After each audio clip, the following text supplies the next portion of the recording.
dia, como eu prometi, estou eu aqui para falar um pouquinho mais sobre. Na verdade, eu coloquei um título de Pensamentos que Direcionam Nosso Destino. E eu quero começar, antes eu vou fazer uma oração. Senhor, em nome de Jesus, que o Senhor me use como instrumento agora, que essa palavra alcance, Pai, o coração, a mente, que não seja só mais uma palavra ouvida, mas seja para refletir e fazer toda a diferença na vida de cada um que assistir esse vídeo. O nosso interesse aqui é o renovar da nossa mente. É mergulhar nas águas do Espírito para que a gente possa realmente absorver tudo aquilo que o Senhor tem para nós nesse tempo, nos fortalecendo espiritualmente e fazendo-nos, Pai, cada vez mais unidos contigo, nesse corpo que anda pela terra, o corpo de Jesus que cura, que transforma. Eu te dou toda a graça, toda a honra, toda a glória, todo o louvor, que anjos estejam aqui e estejam na vida de cada um, guardando cada situação em nome de Jesus. Amém.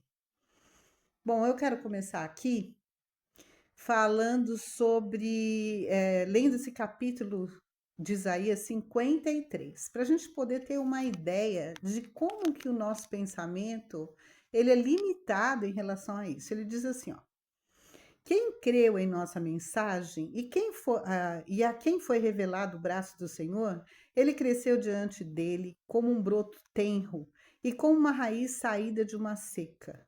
Ele não tinha qualquer beleza ou majestade que nos atraísse, nada havia em sua aparência para que desejássemos. Foi desprezado, rejeitado pelos homens, um homem de dores e experimentado no sofrimento, como alguém de quem os homens escondem o rosto. Foi desprezado e nós não o tínhamos em estima. Certamente ele tomou sobre si as nossas enfermidades e sobre si levou as nossas doenças. Contudo, nós o consideramos castigado por Deus atingido e afligido. Mas ele foi traspassado por causa das nossas transgressões, foi esmagado por causa de nossas iniquidades.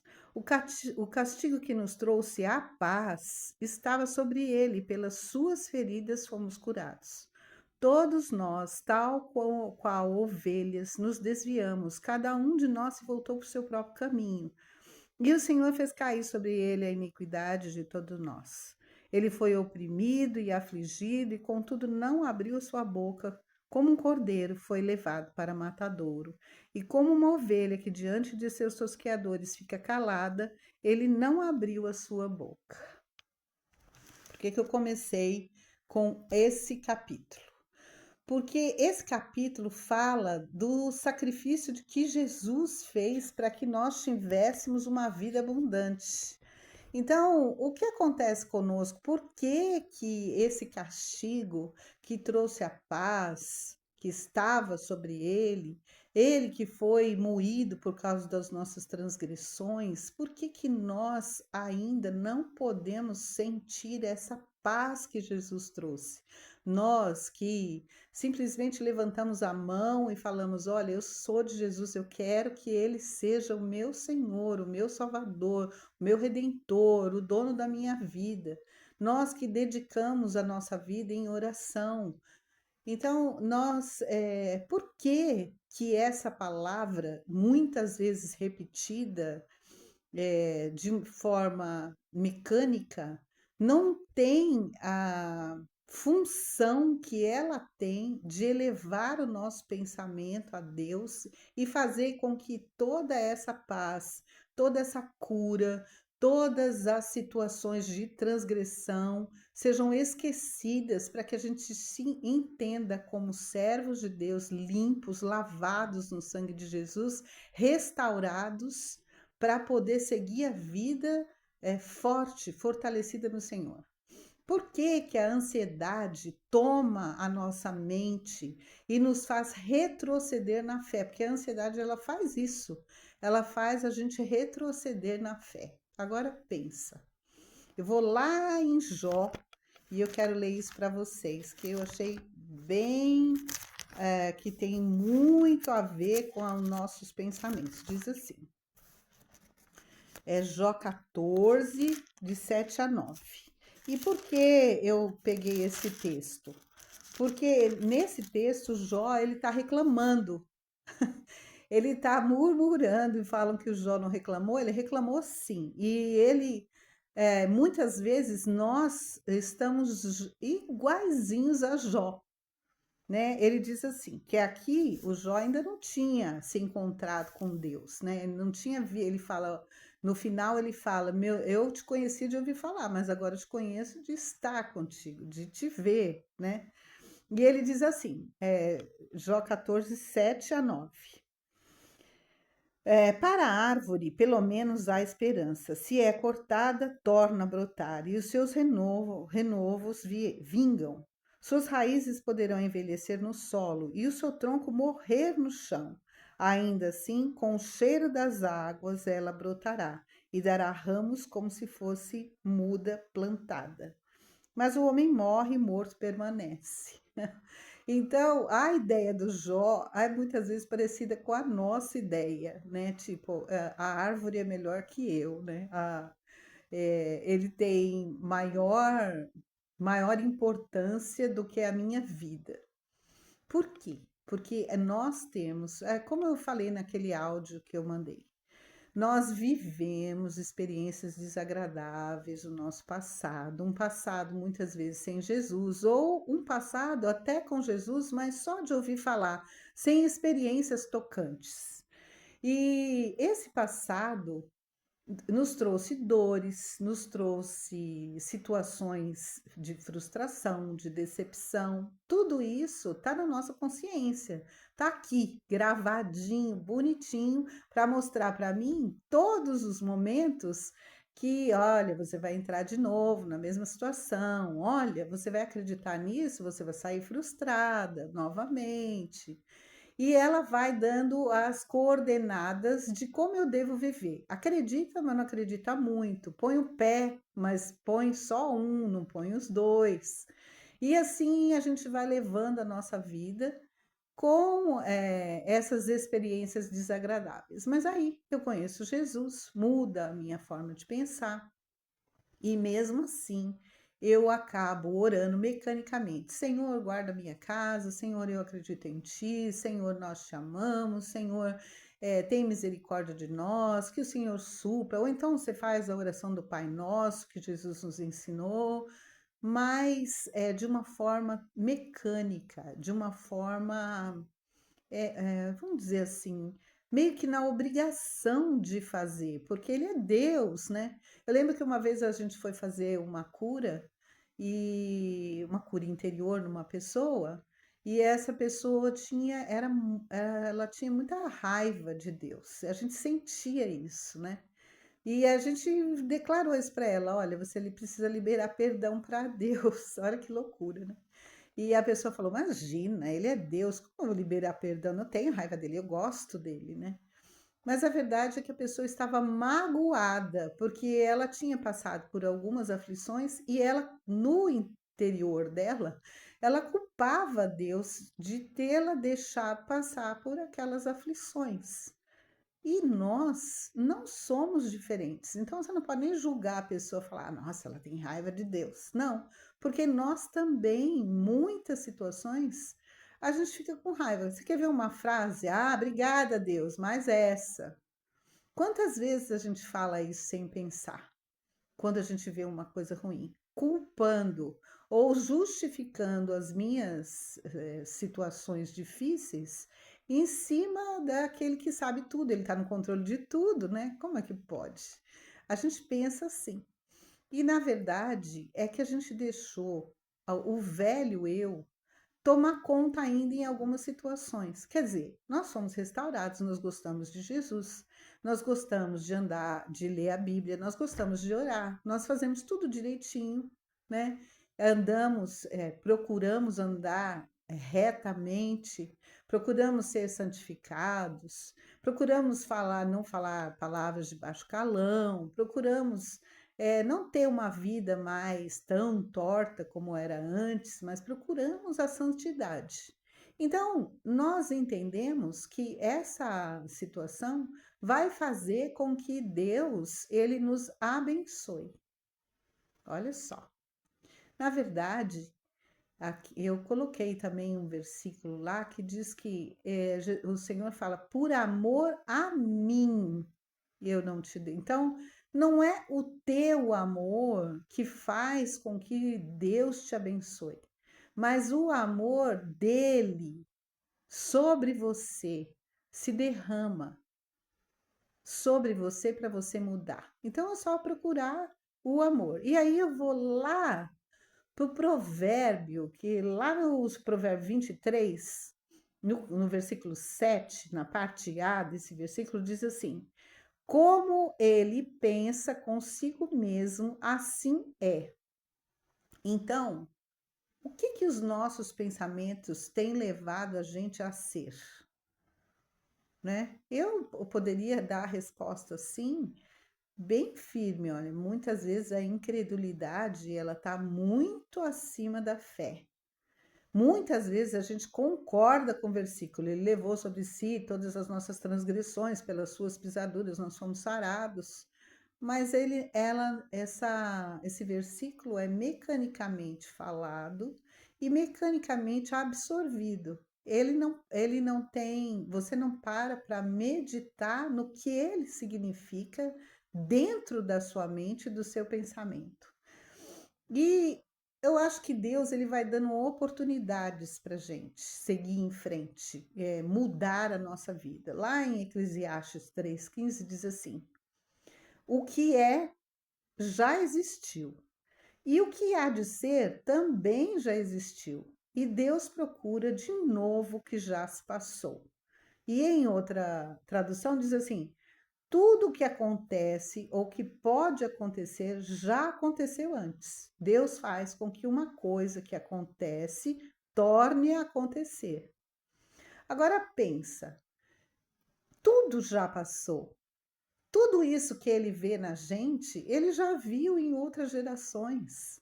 Ele viu inúmeras gerações, inúmeros seres humanos passar pela mesma situação.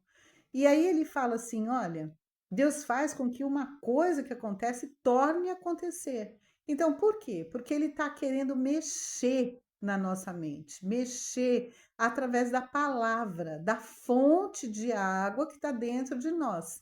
A fonte de água, como eu disse ontem, é o Espírito Santo que jorra dentro de nós. A palavra dele, quando você conhece a palavra dele, ele nos renova, ele nos cura, ele nos transforma, ele faz com que a gente viva abençoado, porque está escrito, as promessas de Deus se cumprem, elas não voltam vazias.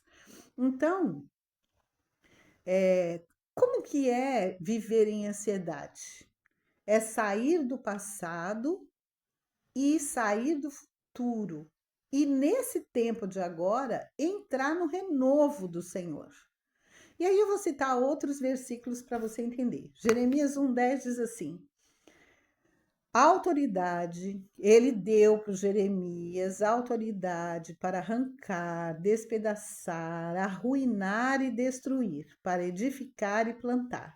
O contexto do Jeremias é sobre Israel completamente perdido, certo? Numa corrupção terrível dos reis, dos sacerdotes, do templo que foi erigido por Salomão.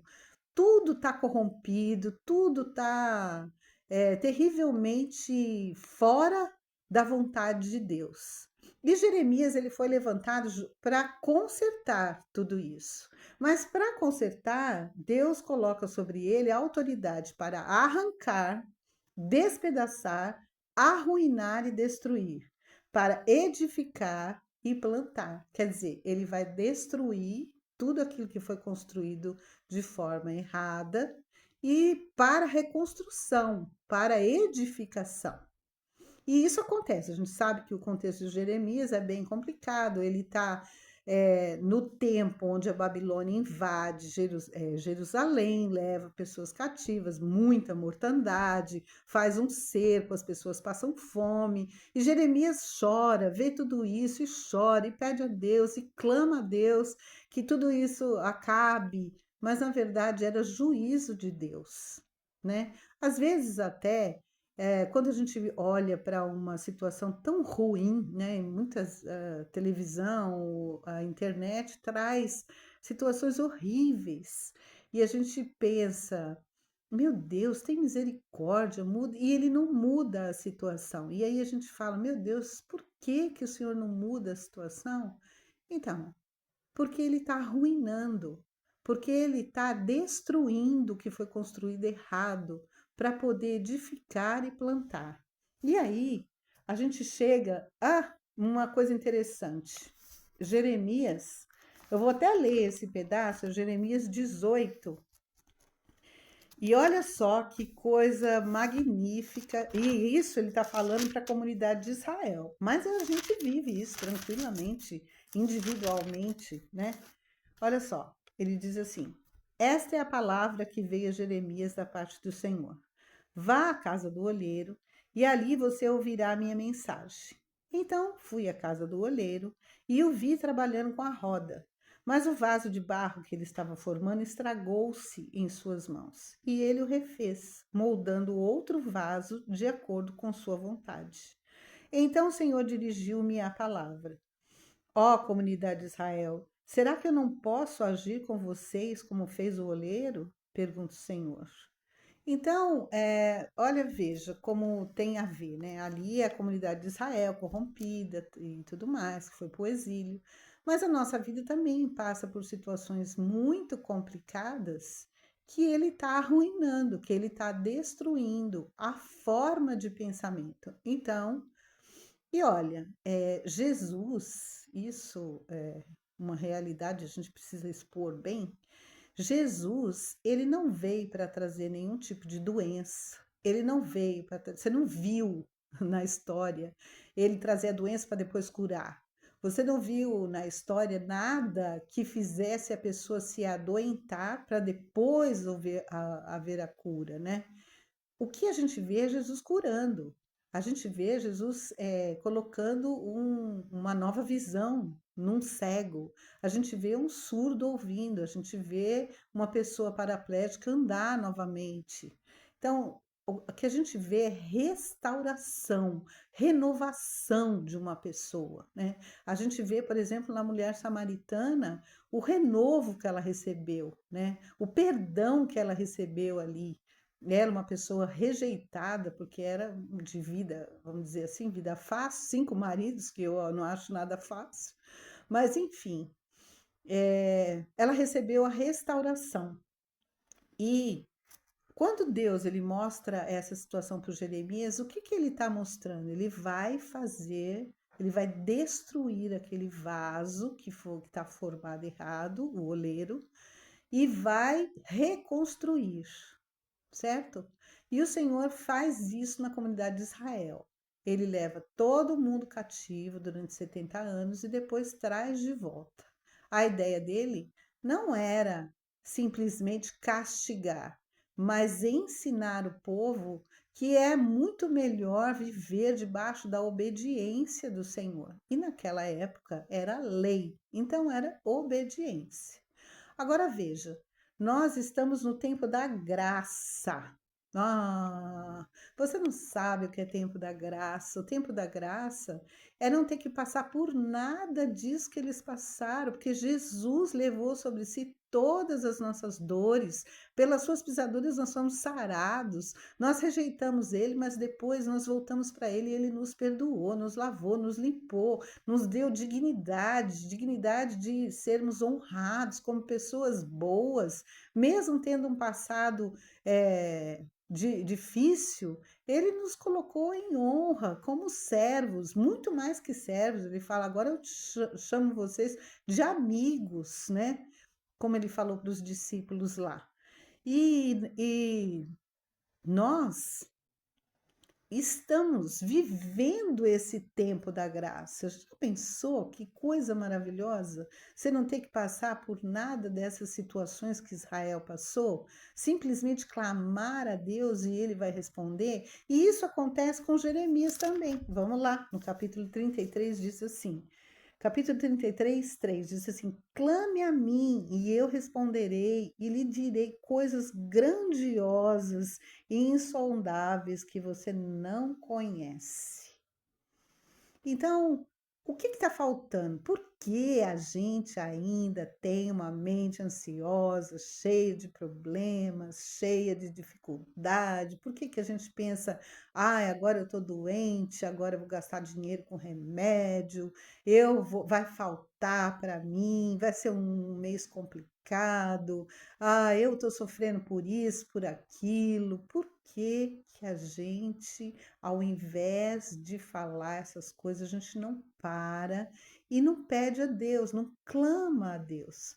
Jesus chamou a gente de amigos, então você pode sentar, fazer um exercício, falar: Jesus, senta aí, eu vou falar para o Senhor o que está acontecendo comigo. Eu tenho isso, isso e aquilo, e eu preciso desesperadamente de uma cura.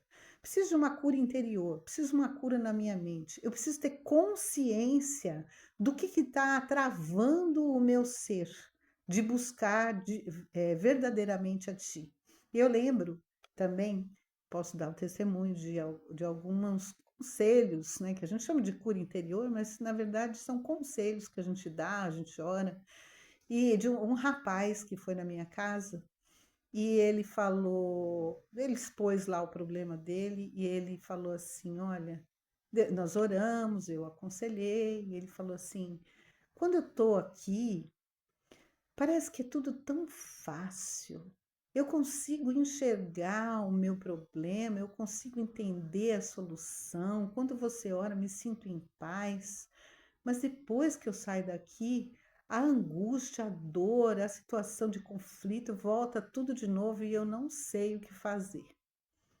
Pois é assim que a gente sente. Porque não era eu que estava ali, mas era o Espírito Santo que estava ministrando ele. Eu fui só um instrumento. Então, quando ele saía da presença do Espírito, que eu trazia ali, ele voltava o conflito todo. E é isso que acontece com a gente. Quando a gente sai da presença dele, os pensamentos povoam a nossa vida. Por isso, eu coloquei esse título: Pensamentos que direcionam meu destino, ou nosso destino, certo? Então, o que você vai preferir? Aí eu coloquei aqui alguns outros versículos, por exemplo, Isaías 40, de 30 a 31, diz assim: até os jovens se cansam e ficam exaustos, e os moços tropeçam e caem. Mas aqueles que esperam no Senhor renovam as suas forças, voam alto como águias, correm e não ficam exaustos, andam e não se cansam. Beija, né? A gente precisava disso, né? Aí a gente lê e simplesmente é um versículo a mais, e a gente sabe até de cor o versículo, mas não faz sentido na nossa vida, porque os nossos pensamentos já tomaram conta, os pensamentos do velho eu, né? Aquela lá atrás, onde ela não acreditava em nada, né? Onde fazia as coisas mecanicamente. Mas aí chega o apóstolo Paulo e diz assim: Isaías ele profetiza isso, certo? 700 anos antes da morte de Cristo. Mas o apóstolo Paulo, ele já viveu a morte de Jesus, ele já está falando do tempo da graça. E ele diz assim, em Romanos 12, 2, diz assim: não se amoldem ao padrão deste mundo, mas transformem-se pela renovação da sua mente, para que sejam capazes de experimentar e comprovar a boa, agradável e perfeita vontade de Deus. Então, diante de tudo isso, eu posso dizer assim: nós precisamos sair do passado e entrar no renovo. Todas essas situações e todos esses versículos que eu citei, seja do oleiro, seja do Jeremias para destruir, arruinar, plantar e edificar, eles precisam estar entranhado no nosso ser. A gente precisa fazer desses versículos uma verdade absoluta. Como que a gente faz isso? Muitas vezes eu perguntei isso, tá? Em várias denominações que eu fui, em várias ministrações, eu falava, nossa, mas isso é tão difícil, como que eu vou fazer para isso acontecer de verdade dentro da minha mente? Então, eu por mim mesmo não vou conseguir jamais, porque as coisas estão plantadas, cheia de raízes, as raízes que se enfincaram no coração. A Jacira teve um sonho que veio muito a calhar com essa ministração, essa noite, inclusive. Ela sonhou que ela via um terreno que era da nossa tia e que era um jardim, na verdade, quando nós éramos crianças, mas que ela via um terreno bem maior e com a grama e a terra toda misturada, revolvida, né? E ela me contou esse sonho e agora eu estou aqui falando isso e estou lembrando desse sonho porque quer dizer justamente isso. Quando você deixa o Espírito Santo trabalhar na sua mente, é ele que vai revirar essa terra do seu coração e fazê-la úmida, para que a semente seja colocada ali, ela cresça e dê frutos. Aí vem a história do Jeremias: clama a mim e eu te responderei e te mostrarei coisas grandes que você não conhece. Então, essa situação precisa acontecer na nossa mente. Então, todas as vezes que vier os pensamentos de dor, de ansiedade, de medo, de insegurança ou lembranças do passado ou medo do futuro, o que você vai fazer? Vai buscar a Deus. Em qualquer lugar. Ajoelhou, se precisar, ajoelha e fala: Senhor, eu preciso mudar esse tipo de raciocínio. Não fazer as coisas de uma forma rápida. Não, passe tempo com ele. Converse com ele, te chama de amigo. Ele não te chama nem de filho, ele te chama de amigo. Então, ele chamou Judas de amigo. Imagina nós que gostamos dele, né? E se você tem qualquer situação de mágoa com Deus, converse com ele a respeito disso. Olha, o Senhor, eu acho que foi o Senhor que fez isso, isso, isso. O Senhor permitiu isso, isso, isso. Aí ele vai falar com você, vai mostrar para você que não foi ele que permitiu. Foi você que teimou e quis a situação. E que ele transforma a maldição em bênção. Jesus veio para isso, para curar, não para trazer problemas. Então, que isso fique bem gravado no nosso coração. Eu encerro aqui dizendo o seguinte: a batalha, ela é na mente. A guerra, ela é na nossa mente. Ela não é externa, certo? Quando você entrar na sua casa está tudo em ordem. Então, a nossa guerra vem aqui, ó, aqui dentro. Então, você precisa destruir, arrancar aquilo que não serve para você. É simples assim. Só que sozinhos, é lógico, a gente não vai conseguir, mas a gente tem um ajudador, o Consolador, que mora dentro de nós e que sabe da nossa vida melhor que nós mesmos. Ele vai te direcionar e vai mostrar para você a sua essência. Outro testemunho. Eu estava uma vez, há uns anos atrás, fazendo um curso, inclusive de libertação, aprendendo, né, o que era libertação e tal.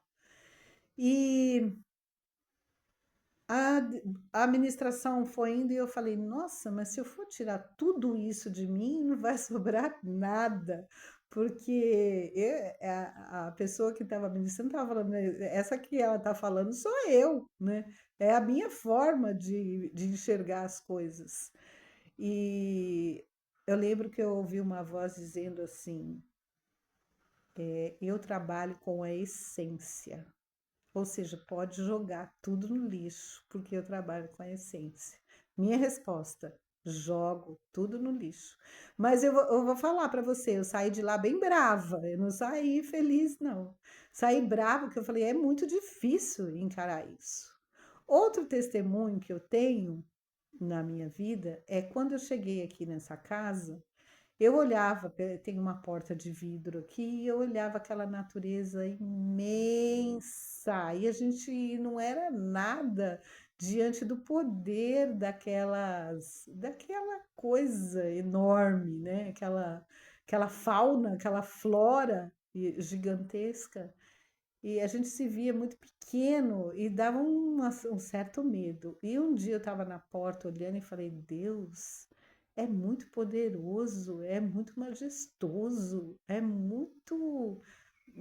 Chega a dar medo, né? E eu tenho medo do poder dessa natureza. Ele falou assim: eu entendi isso, né, no meu pensamento. Maior é o poder e a autoridade que eu dei para você sobre essa natureza.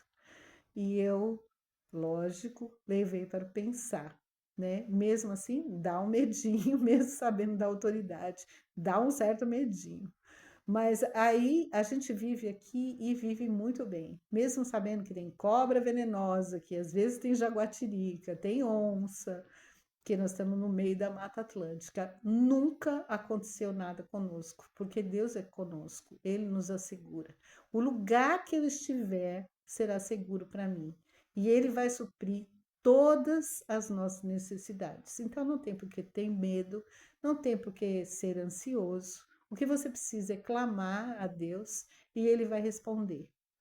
E eu tenho clamado e eu tenho visto, inclusive não só por mim, mas pelas minhas filhas e os meus netos, e eu tenho visto a diferença que isso tem trazido na vida de cada um. Tenho testemunhos gigantescos de cada um deles. E sei que é o meu Senhor, o meu Deus, que faz todas as coisas. E é assim que eu quero terminar esse vídeo. Eu espero que todos possam entender, parar, meditar, gastar tempo com Deus. Aí você falar assim: ah, mas eu não sei orar. Deixa o Espírito Santo trazer para você na consciência. Uma das coisas que a gente faz quando a gente vai ministrar alguém individualmente, a gente ora para o Espírito Santo trabalhar na mente da pessoa, pede para a pessoa fechar os olhos e fala para ela: qual a primeira cena que vem à sua mente? E ela vai falar, e aí a gente vai ministrar em cima daquilo, porque o Espírito Santo traz o que precisa ser removido, arruinado, né, como diz lá em Jeremias, destruído. Então que assim seja na sua vida, lógico, se precisar de ajuda, sempre nós estaremos aqui. Que Deus abençoe a todos, que nos guarde. Senhor, muito obrigado pelo Senhor ter me dado essa oportunidade de ser instrumento de cura, esse instrumento que pode levar as pessoas a buscar de maneira mais prática e fazer com que essas pessoas tenham acesso ao teu trono, Pai, acesso à cura de Jesus Cristo, acesso à sabedoria, à revelação, ao conhecimento do Espírito Santo, acesso, Senhor, ao futuro direcionado por ti. Nada falte, que o teu shalom esteja sobre a vida de cada um, cada família, que nos oriente, que nos dê cada vez mais fome e sede da tua presença, em nome de Jesus. Amém. Grande abraço, logo estaremos em São Paulo, poderemos fazer batismos, poderemos fazer cafés, encontros, em nome de Jesus. Amém. Fiquem com Deus. Tchau, tchau.